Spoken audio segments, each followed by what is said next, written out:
İyi akşamlar. Değerli arkadaşımızla bugün yeni bir yayın yapıyoruz. Bu yeni yayınımızda Zazaca sayıların anlamı nedir? Daha sonradan meyveler, sebzeler, benzeri şeyler üzerinde arkadaşımıza sorularımız olacak. Evet, Sayın İdris Bıra, hoş geldin. Hoş bulduk abi. Nasılsın abi, iyi misin? Sağ olun, iyilik yaramaz durum yok. Biz de yetersiz de olsak Zaza halkı için bir şeyler yapmaya çalışıyoruz. Bir hizmet olsun. Tabii ki bizim de bu konuda bir katkımız olacaksa ne mutlu bize. Evet. Şimdi ilk sorumuz sayılardan başlıyoruz. Zazaca sayıların okunuşu. Bunu da tabii herkesin anlaması için her bir rakamı 2 defa söylüyorsun. Bir ju, bir de yoz diye yoz. Ju iki farklı isimlendirme var aslında bir için. Ju diyoruz. Bu ju sadece hani diğer Hint Avrupa dillerinde olmadığı gibi sadece Zazaca'da var. Ju, bir de yo. O da Kürtçe, Farsçadaki yekten geliyor. Yo. Ama biz çoğunlukla ju diyoruz. Evet. Ju. Pardon, burada bir yanlışlık yaptım. Sıfırdan başlayalım. Sıfır nedir? Sıfır aslında Çino. Yani yok. Evet. Ya da Çin. Yani Evet, biz Çino. Ama Çino yoktur anlamı. Esto. Yani aslında Türkçe'deki sıfır da aslında öyledir. Hani bu sıfırın Türkçe'ye geçiş şeyi de öyledir aslında. Hani bu mesela hiç olmayan bir terim, o sıfırdan yoktur anlamındadır aslında sıfırda. Türkçedeki sıfır da o anlama gelir. Hani yok anlamında. Evet, şimdi Zazaca'nın bazı terimleri, deyimleri, sayıları başka dillerle de benzeşiyor. Fakat sadece biz burada Zazaca anlamlarını soruyoruz. Tamam. Yani bazen yorumda yapabilirsin. Evet, sıfırdan başladık. Ne dedin? Sıfır Çinyo. Çin. Evet. Ondan sonra bir ju. Ju. İki de. Du. De. De. Evet. 3 hiri. Evet. 4 çar. Evet. İkişer defa söyle anlamını her rakamın. 5 ponç. 6 şeş. 7 hut. 8 heşt. 9 nev. 10 dest. Tekrar 10 dest dersin. Dest. Evet. Hep böyle ikişer defa. 11 jön dest. 12 du jest. 13 hi rest. 14 ça rest. 15 ponç dest. 16 şi jest. 17 ho test. 18 şi jest. Heş test. 19 nevest. 20 vist. Evet. 21 vistoju. 22 visto de. 23 visto hiri. 24 visto çar. 25 visto ponç. 26 visto şeş. Visto şeş. Şeş. 27 visto hot.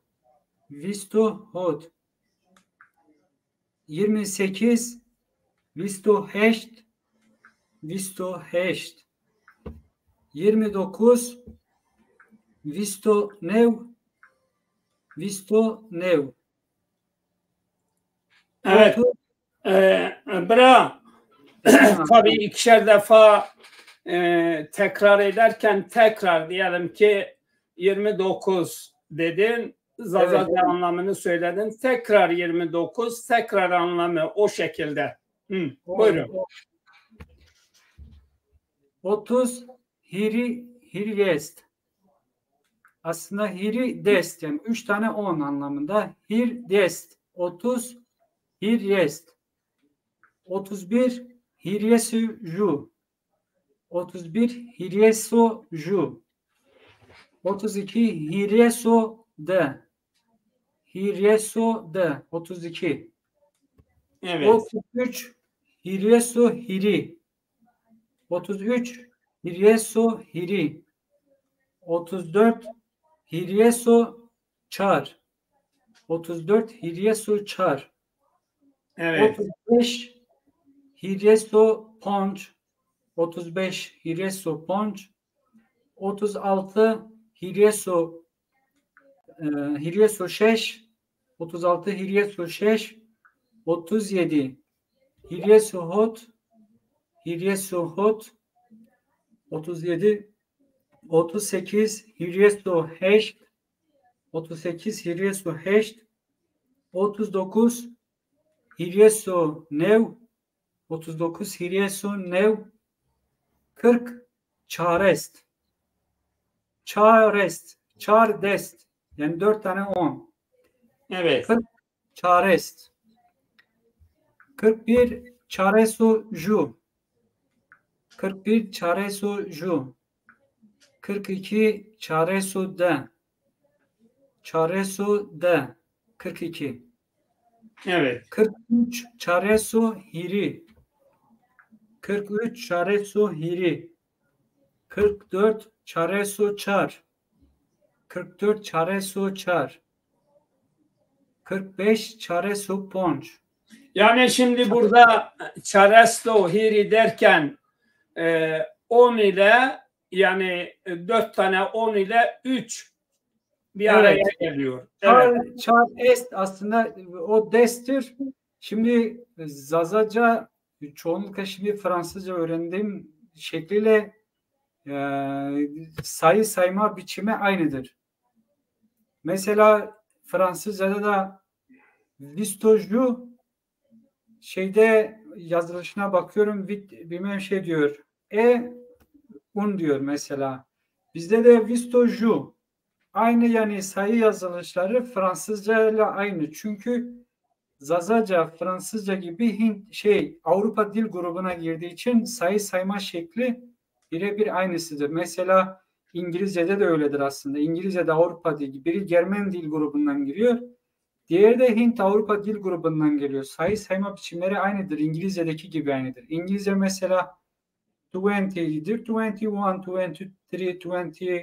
24 böyle devam ediyor. Yani bu dizili şekli çoğunlukla şeyle aynı. Avrupa dil gruplarıyla aynı. Evet. Mesela İngilizce'de 30 var mesela. 30 şeydir. 3 tane 10 anlamı. Hani o şey geliyor. O Zazaca'daki hani hir des diyoruz ya. Evet. Bir onunla aynısıdır aslında. Şimdi İngilizce'de aynı, Fransızca'da da aynıdır aslında. Şimdi mesela çares diyoruz. İngilizce'de de 40'dir. 40 hani 41, 42, 43 diye devam ediyor. Bu Zazaca'da da aynıdır aslında. Mesela bak 4 İngilizce'de 4, Zazaca'da da 4 çar 40. T orada aslında ten'in hani 4 tane 4 10 anlamında geliyor. Zazaca'da da çar dest'tir aslında. Biraz da bir kaynaşma olduğu için çar dest. çarest. Yani çaresu ju, çaresu de, çaresu hiri, çaresu çar. 41, 42, 43, 44. Mesela diye yazılı şeyleri sayması neredeyse Avrupa Dil grubuyla aynıdır Zazacan'ın. Evet. Ki bu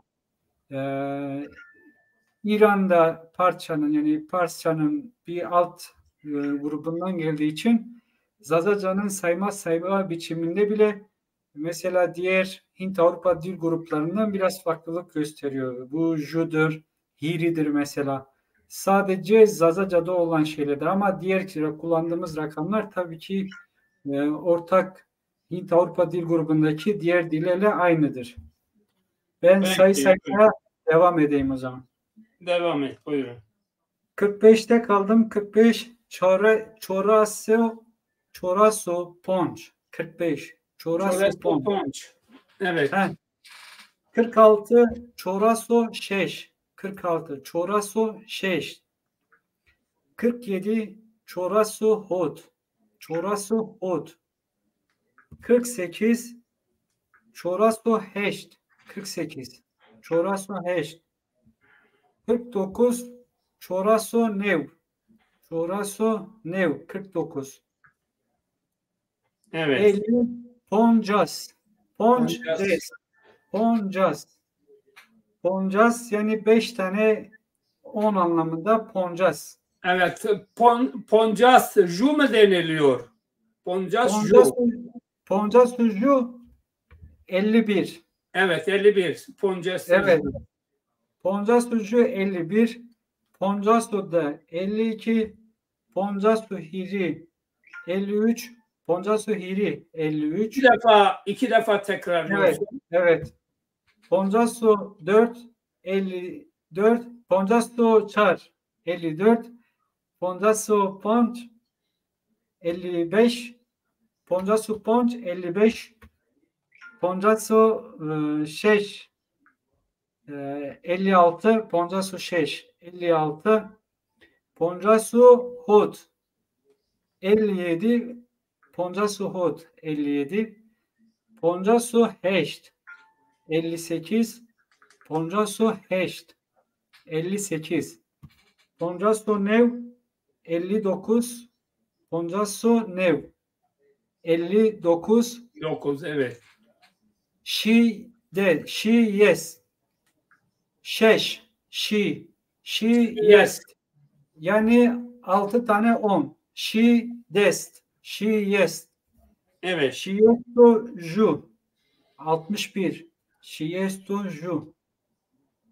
Şiesto de 62. Şiesto hire.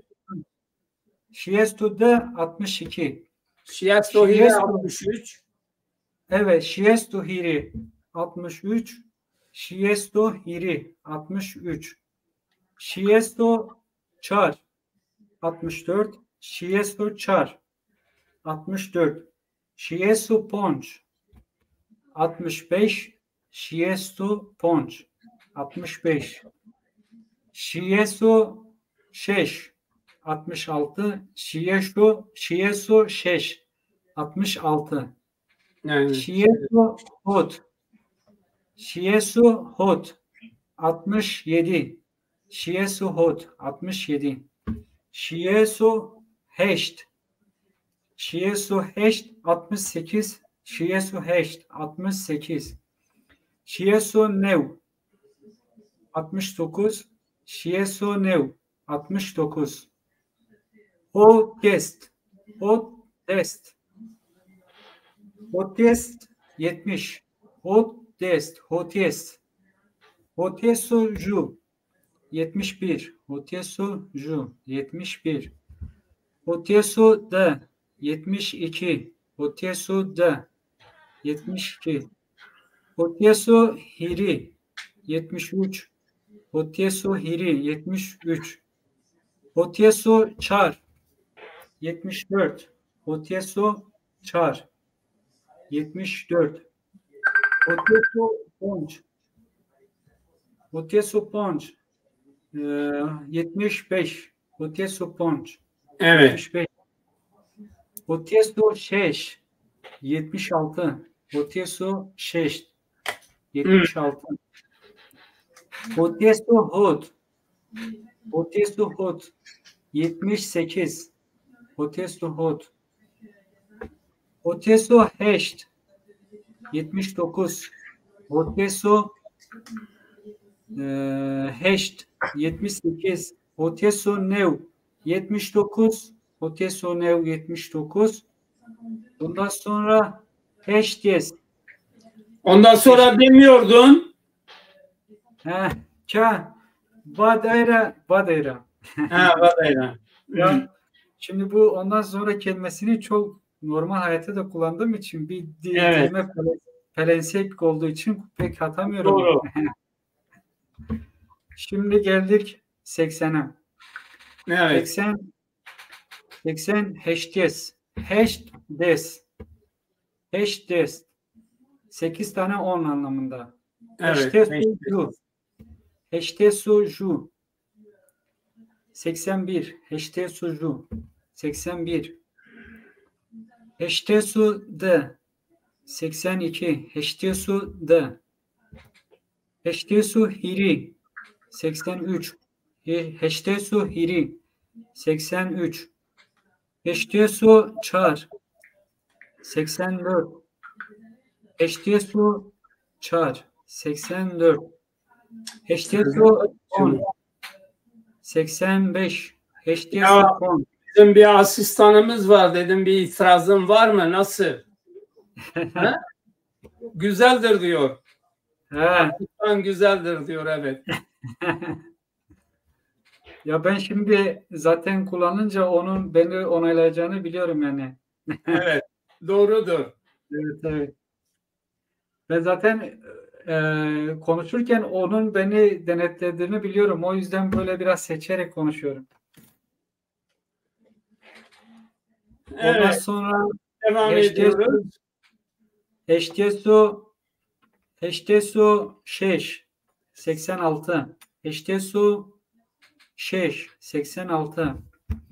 HTSU Hot 87. HTSU Hot. HTSU Heşt 88. HTSU Heşt 88. HTSU New 89. HTSU New 89. Newest New Dest yani 9 tane 10. Evet. Evet. 9 New tane West, 10. evet. Dest zaten 10'dur. New Dest yani Nevestoju 91. Nevestoju 91. Nevesto'da 92.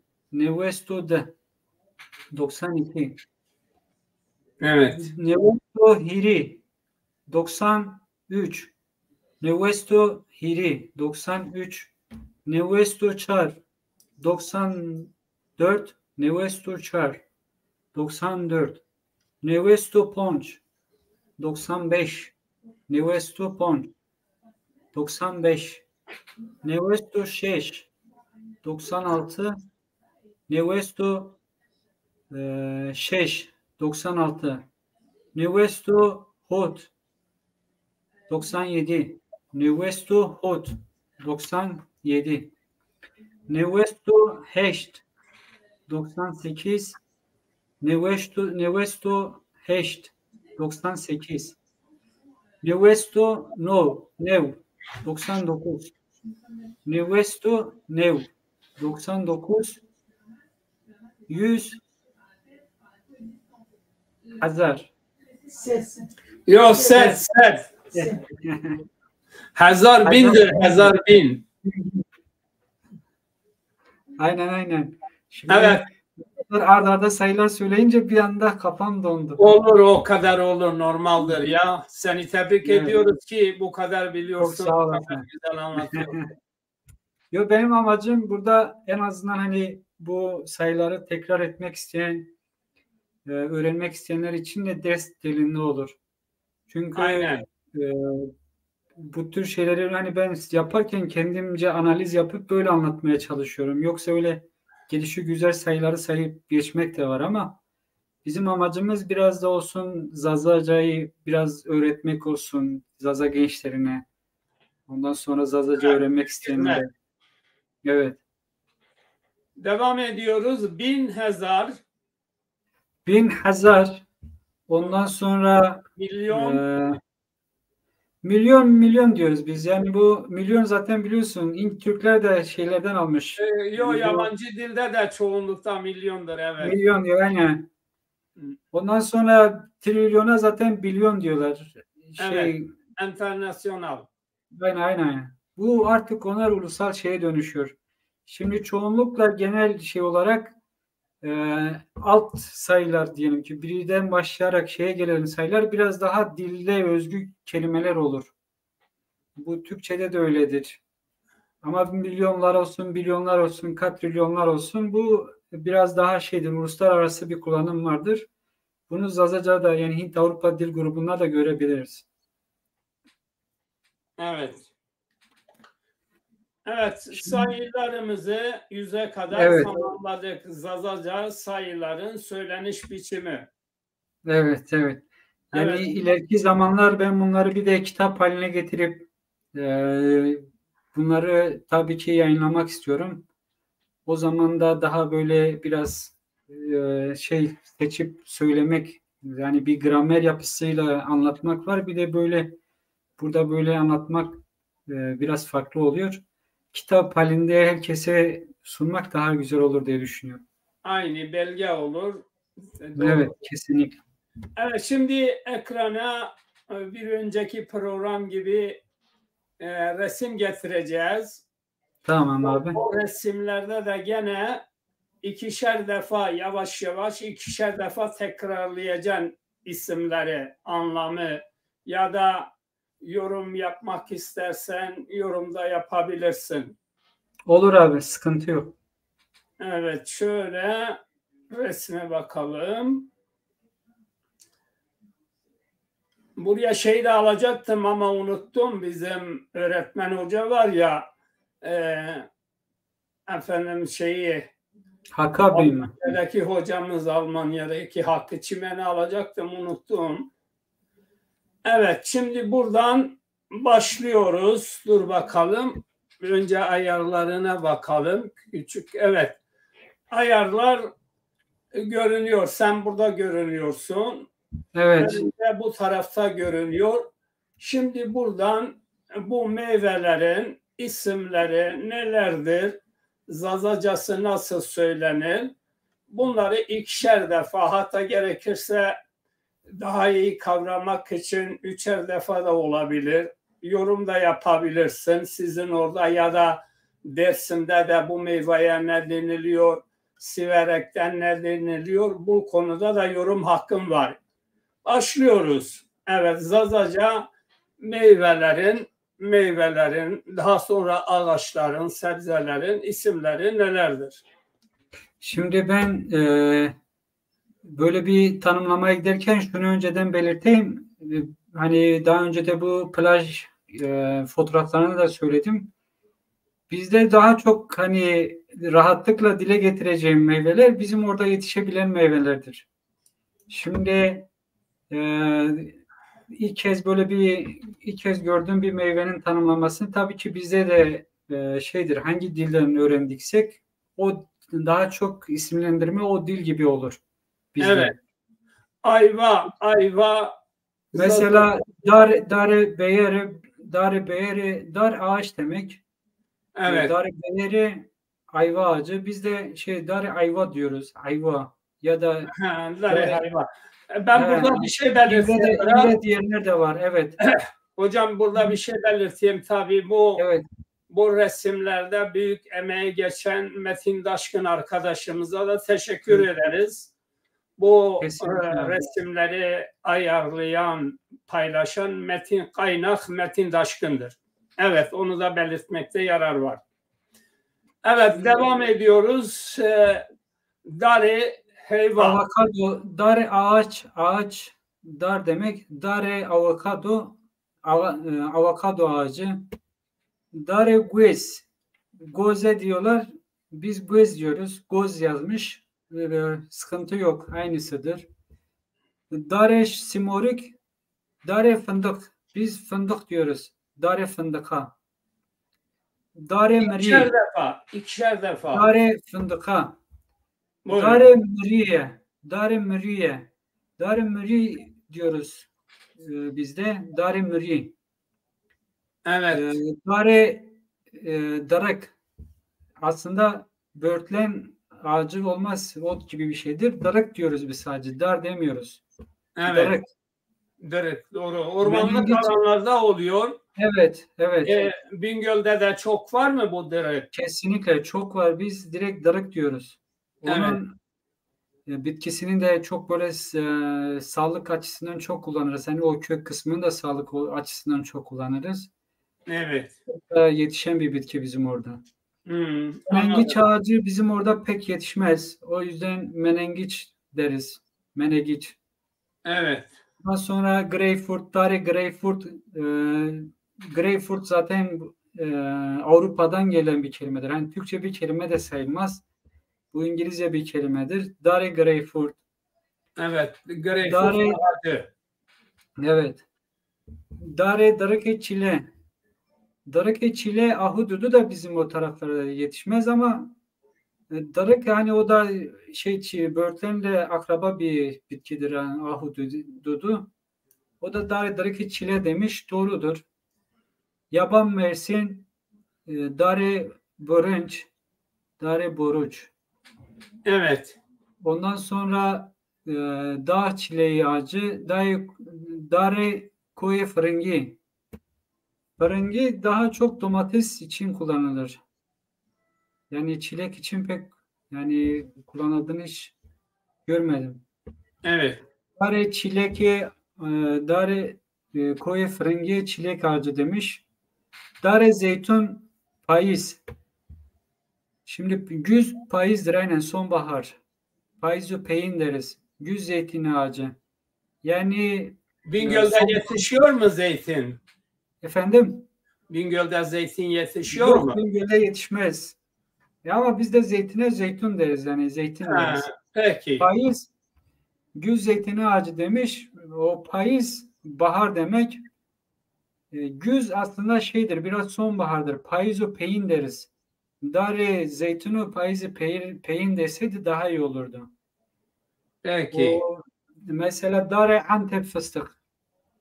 Dare Antep fıstığı doğrudur. Yani fıstık zaten bize fıstık diyoruz. Dare Antep fıstığı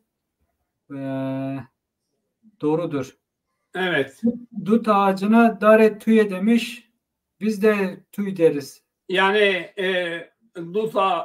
dutların adı Zazacası Tuya'dır. Tüy deriz aynen tüy. Hı.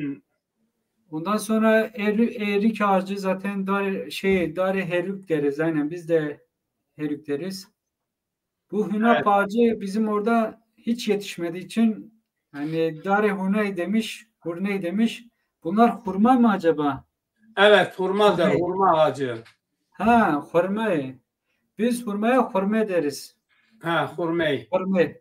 O Evet. da o da aynısını yazmış hemen hemen. Evet. Evet. Hurme şimdi bu şeyden gelen biliyorsunuz bu Arapçadan gelen bir isimdir. Evet, Türkçe bir isim de değildir. doğru. Evet. Evet, bu Başka resim tamamladı zannediyorum. evet abi. Kormuşkan Okulu yayını devam ediyor. Bir başka resimlerimiz de var. Efendim şimdi bunu kaldırdık buraya. Evet. Nereye gitti bu? Evet. O resmimizi kaldırdık. Bu resim hakkında arkadaş tabii emek vermiş. Nasıl güzel olmuş mu? Beğenmiş Kesinlikle, misin? kesinlikle çok Yorumunu güzel alalım. olmuş. Çok beğendim. Şimdi bazı şeylerde ben hani beni sakın yanlış anlamasın. Bilmiyor gibisinden söylemiyorum. Şimdi bazı şeyleri dediğim gibi bizim orada da yetişmeyen mesela Guez, Dari Guez deyince bizim Bingöl dedi mi ceviz akla gelir.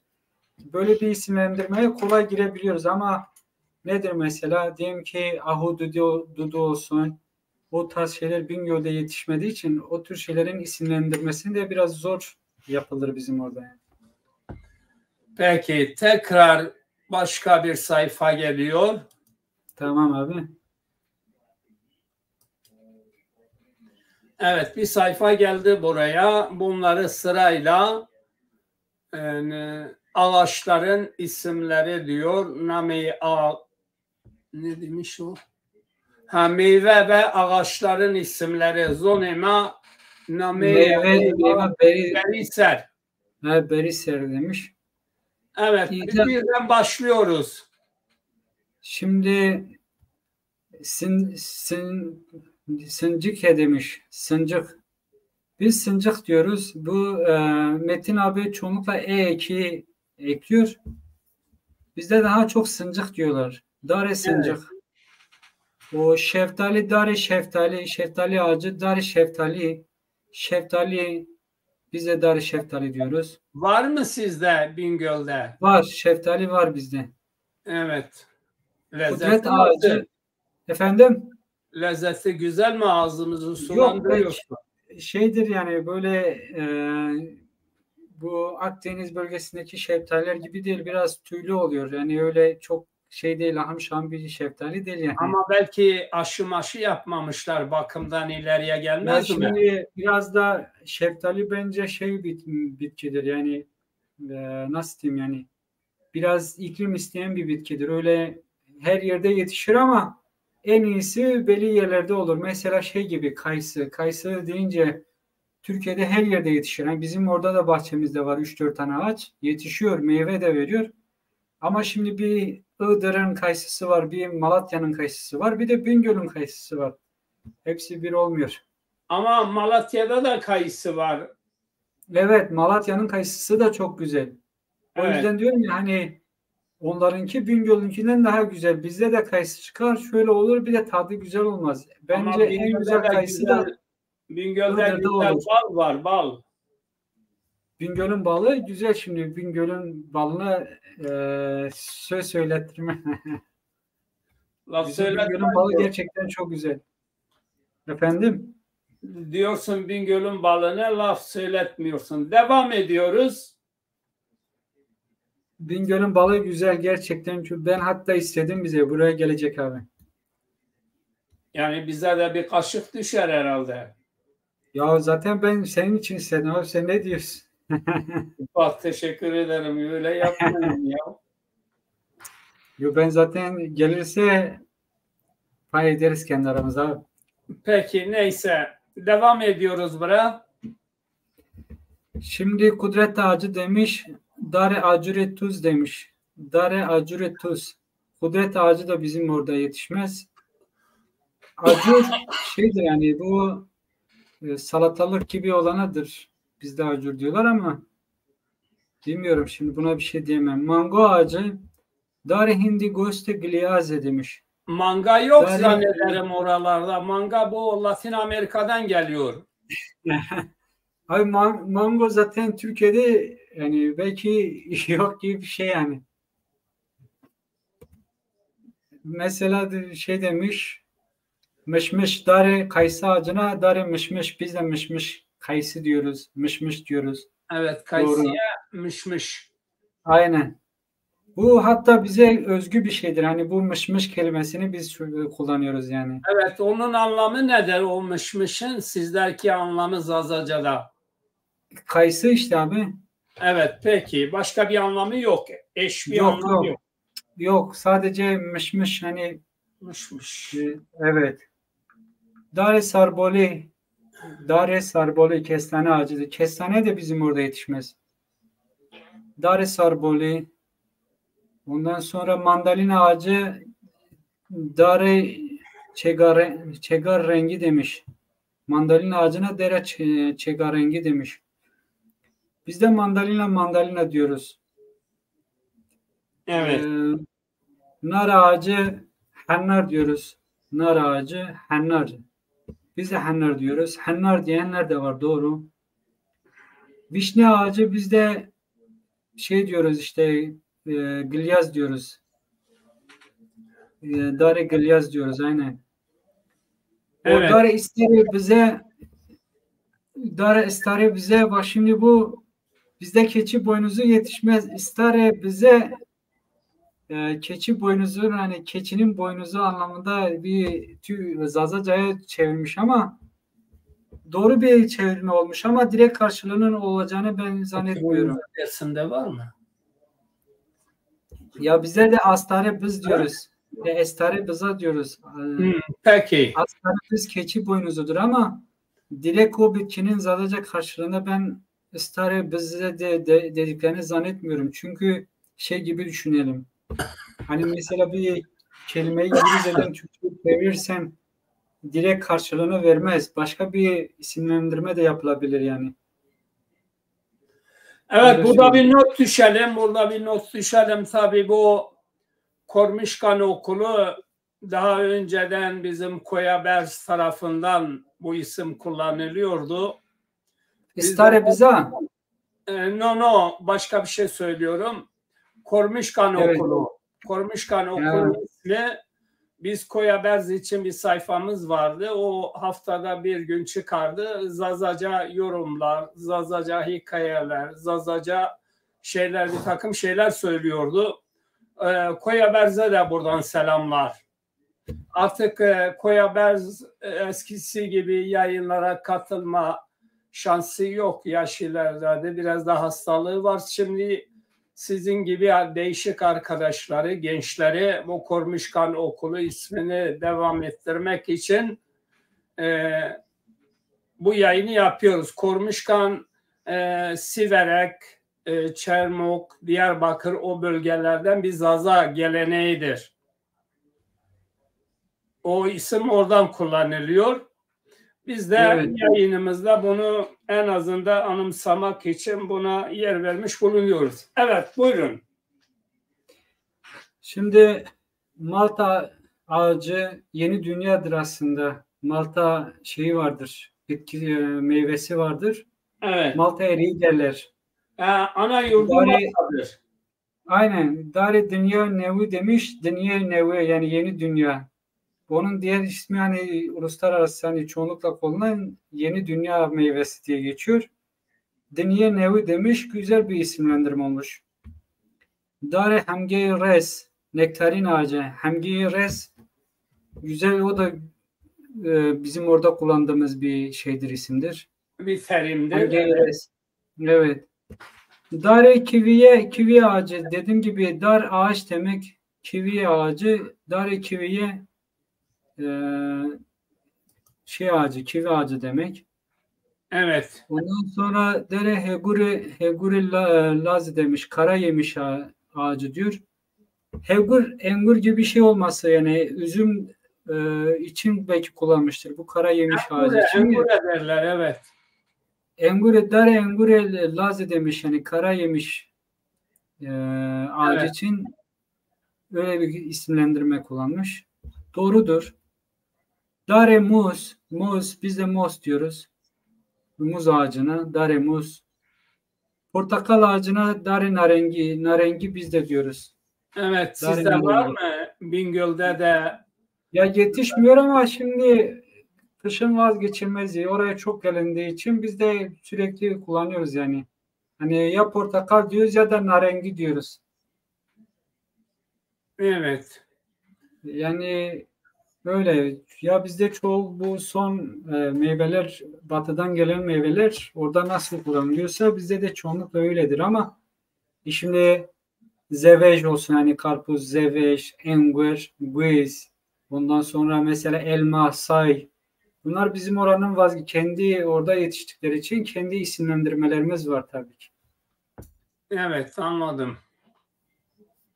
Evet, şimdi tabii bu sayfaya da gene ekleyeceğin yorumların var mı? Yok çoğunlukla Nasıl buldunuz? Siz nasıl buldunuz?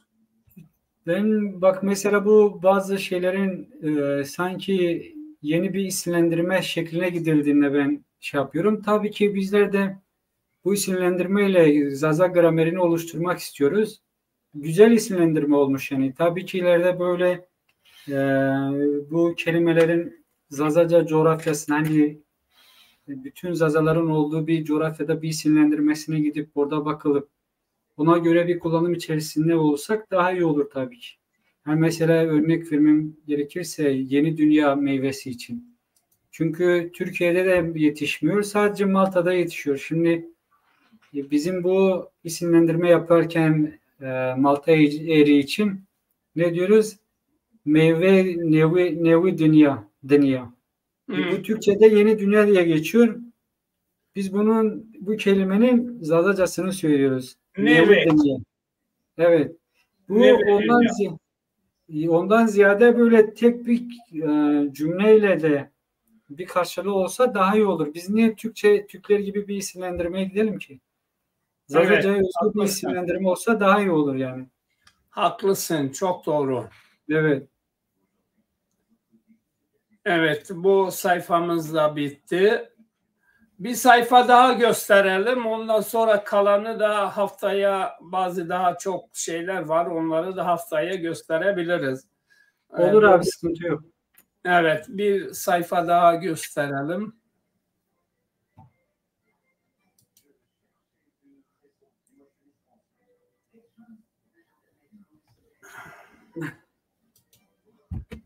Evet, burada da bir sayfa geldi. Yeşil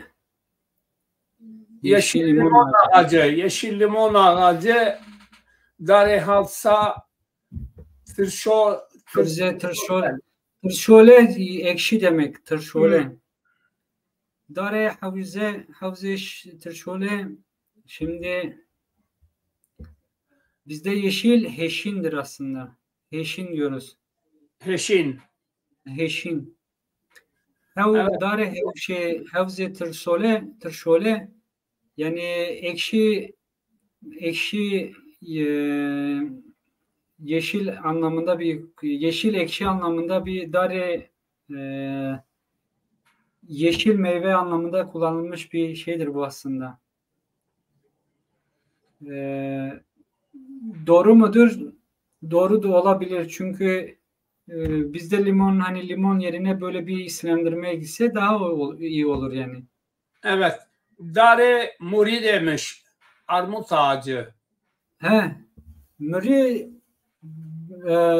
Zazaların genellikle kullandığı dare muri ya da korç diyenler de var. Yabanisine korç diyorlar. O şeyine böyle normal bahçede yetişen büyük ağaçlara da muri derler. Evet.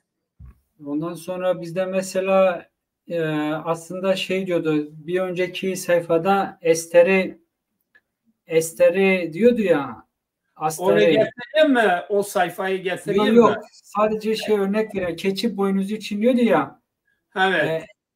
Dare esteri bıza yani keçi boynuzu. Bizde mesela boynuza şey demezler. Esteri aslında Kürtçe bir isimlendirmedir. Eştire denilmiyor mu? Eştire. Yok. Bizde direkt querç diyorlar. Querç diyorlar. Farklı söylüyorum. Querç beza mesela. Querç. Yani koç var ya. Evet. Querç. Yani ama biraz... bizim keçilerden de boynuzu var yoldaş. Yok, var zaten. Bak, keçilerin boynuzu. Şimdi mesela querç beza. Keçi boynuzu. Hani evet. Esteri Kürtçe bir kelimedir aslında. Esteri. Çünkü bizde astarı var. Esteri şeydir aslında. Yıldızlar demek. Ama şimdi esteri Kürtçe bir kelimedir. Bizde daha çok querç diye kullanılır. Querç.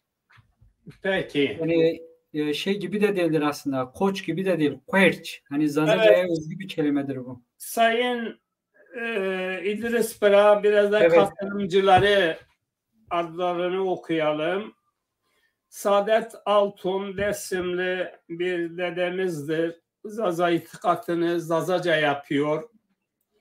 Altun Aslan, evet, Fransa'dadır. Tanımıyorum ama tanışabiliriz. Sen tanıyorsun belki.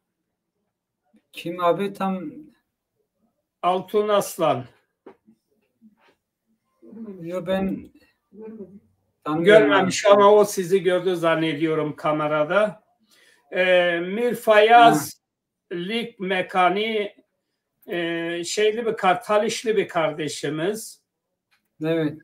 Ondan sonra başka Talişli kardeşlerimiz var. Tabii Rusça yazdıkları için onları okuyamadım. Şervan Baharis Dersimli bir ozanımız. Paris'teki gecemize de aktif olarak katıldı. Yani 2001 yılındaydı. Fatma Dalgıç kardeşimiz var. Efendim, bizi izleyenler arasında Ömer Önelzam var. Yayınlarımıza katılıyor ama hep soru soruyor. Kendisi de birkaç defa aradığımız halde canlı yayınlara çıkmadı. Yüzünü de göstermiyor. O yüzden de tabii ona da gene selam olsun diyoruz. Efendim. Şimdilik bu kadar. Şu anda izleyen başka kardeşlerimiz de var. Sabri Işık var. Bu arkadaşımız da gene güzel sazı var. Güzel sözü olan bir kardeşimiz Dersimli. Evet, yayınımıza katıldığımız yerden devam ediyorsun. Şimdi kiraz ağacında kaldık. Yok pardon. Tüye fırıngı bizde çileğe fırıngı demezler. Tüye fırıngı diyorlar. Hem bak tüy şey demiş. Tüy dut demek. Evet. Tüye fırıngı yani domates ile şey karışımı bir şey için kullanmış. Çilek ağacına. Çilek ağacı bilmiyorum. Bizde öyle bir şey. Çilek diyoruz. Sen şimdi buna bir şey diyemem. Peki. Gilyaz diyoruz. Kiraz ağacı dare gilyaz diyoruz. Gilyaz. Gelaz diyenler de var. Doğru. Elma ağacı dare say. Say diyenler de var. Dare say diyenler de var. Asma ağacı. Üzüm yani. Üzüm asması. Dare evet. Sizde kaç çeşit elma var Bingöl'de? Ya bizde şimdi elmalar şöyle anlayayım. Mesela kırmızı elma nedir? Saysur derler. Hani kırmızı saysur. Saysur. Reyasur. Saysur. Ondan sonra ondan sonra mesela nedir? Sarı nedir mesela? Kev deriz ya da yeşil elmaya. Böyle bir isimlendirme üzerine gidiyoruz yani. Saper. Ha. Vallahi tabii sarı konusunda bizim asistan farklı bir şey söyledi. Sarı. Ha evet. Bizde sarı zerttir aslında. Zert. Zert mesela diyoruz. Peki devam ediyoruz. Yani mesela şey için diyorum. Yeşil elma da olur. Hani heşin diyenler de var. Zert. Sur. Bizde böyle bir isimlendirme olur. Evet. Şimdi elma ağacına Dar-ı Say'a diyoruz. Hani elma ağacı Dar-ı Say. Evet. Ha. Ondan sonra üzüm asmasına zaten şey diyoruz. Engur diyoruz. Engur. Engur evet. Engur. Ondan sonra Engur'u ne demiş? Bektaşi'ye. Dar-ı Engur'u Bektaşi'ye demiş. Doğrudur. Bektaşi üzümü. Engur Bektaşi'dir yani. Ha, Bektaşi üzümü. Bu Hacı Bektaş mıdır yoksa başka bir Bektaş mı? O Bektaşi bölge taraflarında yetiştiği içindir herhalde. Evet, Hacı Bektaş Nevşehir tarafında var. Nevşehir taraflarında çok yetişiyor bu üzüm. O yüzden böyle bir isimlendirmeye gitmiş. Evet. Evet. Borçluyuz. Metin Daşkın bu resimleri yapmıştı. Yeni gelenler için bunu belirtmekte yarar var. Buyurun. Dare tırşole demiş. Tırşole engurdur zaten. Tırşole limon. Tırşole. Bal yemiş ağacı diyor. Bu bizim orada yetişmez. Yani şimdi bunu ne desem şey olur yani. Evet ama Diğer Zaza bölgelerinde zannediyorsam yetişiyor. Yemiş mi? Evet. Hemke verdiş demiş. Hemke verdiş. Ben hiç duymadım. Bizim orada hiç kullanılmaz. Ama mesela Evet. alıç ağacı sezdir. Sezlik demiş. Dare sezlik alıç. Alıç bizim orada bir sürü hani şey ormanlığı var gibi öyle söyleyeyim. Alıç ağacının. Evet, bir de Alıç Dare Şilane var. Şilane'de her tarafta var Şilan. ne kızılcık ağacı var. Doğru. Var. Ha? Şilan kızılcık değil ya. Kuşburnu. Kuşburnudur bu. Bize kuşburnu şey derler. Unuttum şimdi ya. Şilan. Biz Şilan demeyiz ya. Biz başka bir şey deriz. Tamam, onu sonra da yazarsın bize. Tamam. Bu şimdi kuşburnu mu Şilan dediniz? Evet, kırmızı yetişmiş Dare Şilane, yani kuşburnu ağacı. Bizim Koçgiri'de de çok, başka yerlerde de var. Yok bizde başka bir şey diyorlar. Biraz da bunlar dikenlidir. Dikenli aynı zamanda ağacı. Aynen. Yok bizim orada da vardı. Evet. Şimdi, bu sayfamızı da tamamlamış oluyoruz. Alıç ağacı vardı. Alıç ağacı biz de sez deriz. İncir ağacı zaten biz de incir deriz. Ondan sonra erik, alıç.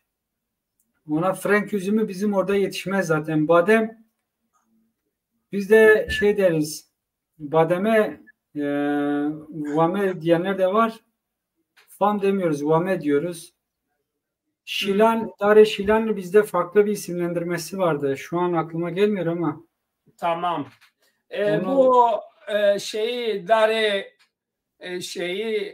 badem ağacı, o birazcık meylene olarak şey olmuş, hani yöre farkı koymuş herhalde.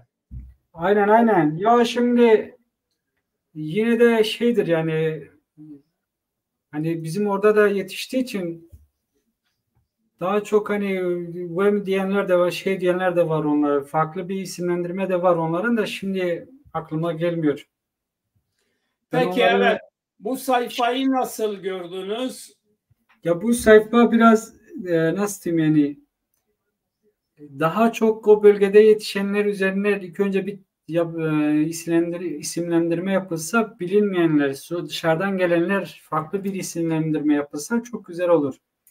Gördüğün gibi mesela bizim orada yetişen nedir? Elmadır, armuttur. Bu tür şeyler Zazaca diline özgü kelimeler kullanılırken dışarıdaki nasıl diyeyim yani farklı bölgelerden yetişip o coğrafyaya giden meyveler daha çok o kelimelere benzer bir isimlendirme yapılmış yani.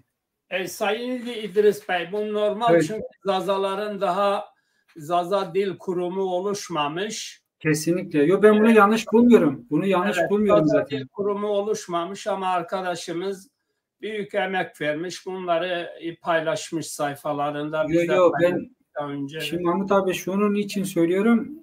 Şimdi bunu eleştirmiyorum. Hani yanlış yapılıyor diye demiyorum.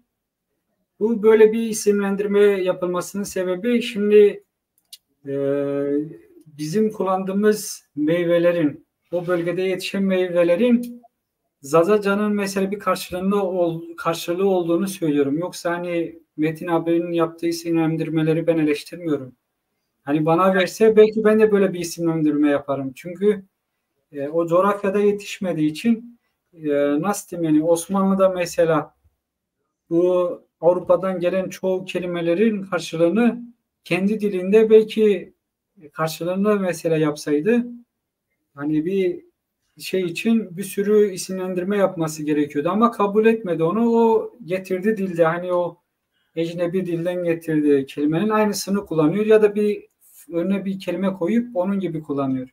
Aynen. Şimdi biz de öyle yapmalıyız ki biz hani bir portakal olsun ya da bir şey için direkt portakal da diyebiliriz. Çünkü portakal aslında Türkçe'de bir kelime değil. Portugal, bu Portekiz var ya, onda da Portugal diyor, portakal diyorlar. Zaten onlara özgü bir şey yani bu Avrupa'dan gelen meyveler çoğunlukla. Bunların aslında ilk şeyi tropikal iklimler. Hani bu şey tarafından nasıl bir isimlendirme yapıldıysa dünyaya yayılışı da öyle olmuştur. Şimdi mesela kebap. Kebap Fransa'da da kebaptır. Türkiye'de de Aynen. kebaptır. Dünyanın neresine gidersen kebap kebaptır. Çünkü ama ilk çıkarıldığı yer hangi dilde olduysa onun dünyaya yayılışı da öyledir. Şimdi Fransızlar diyebilirler mi? Ya biz bulduk da aslında biz farklı bir isimlendirmeye gidiyoruz diyemezler yani. Yine aynı devam ediyorlar. Ya da yoğurt. Aynıdır Evet, yani. Bütün dillerde aynı. yoğurt internasyonel Bulgarlar söylüyor daha çok. Evet. Başka ülkeler de söylüyorlar, evet. Ya Türkçe'de de öyle. Bugün Fransa'da da markete gidersen aynıdır. İngilizce'de de aynıdır. Yoğurt yoğurttur. Çünkü Evet. Orta Onlar Asya'da bulmuş. bir kelimedir. Aynen. Bizim Pivaz'dan ne haber? Piyons. Pivaz, Evet. biz pivaz değil mi? Biz piyons diyoruz. Evet. Şimdi biz pivaz Kürtçe bir kelimedir. Biz piyons diyoruz. Ne diyoruz? Piyons, piyons, Ha, piyons. piyons. Peki. Bu da güzel. Kayıtlarımıza geçti hiç Bir olmazsa. sonraki dersimizde hayvan isimlendirmeleri, mesela hayvan isimlendirmesine gidersek çoğu hayvan isminin Zazaca'ya özgü olduğunu göreceğiz. Evet, Özellikle inşallah haftaya da hayvanları gündeme getiririz. daha iyi olur. Çünkü Resimlerle onları şey yaparız, ders olarak çalışırız. aynen. Evet.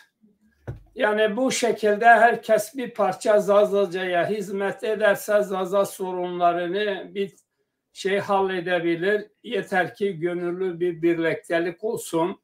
Kesinlikle. Başıboş kimse hareket etmesin. Birleşik bir Zazakistan halkı için herkes mücadele versin. Bu akşamki yayınımız da buradan bitiyor. Haftaya gene sizinle o hayvan isimleri üzerinde bu hayvan isimlerinin Zazaca olduğu ya da başka bir dilden olduğunu hep birlikte göreceğiz. Kesinlikle. Peki dilek ve temennilerini alalım. Tek temennim var. Zazaca'nın tekrar bütün Zaza coğrafyasında tekrar öğrenilmesi, Zazaca'nın tekrar hak ettiği değere ulaşmasıdır. Tek temennim odur benim şu an. Herkese iyi akşamlar diliyorum. Çok sağ olun beni dinledikleri için. Evet, çok teşekkür ederim. Siz güzel katkılar yaptınız yayınımıza, Zaza diline. Ben teşekkür ederim. Çok sağ olun. Sağ olun, var olun. Gelecek haftaya gene bu konulardan birlikte bir program yaparız. Sağ olun, var olun. Vespo. Sağ olun.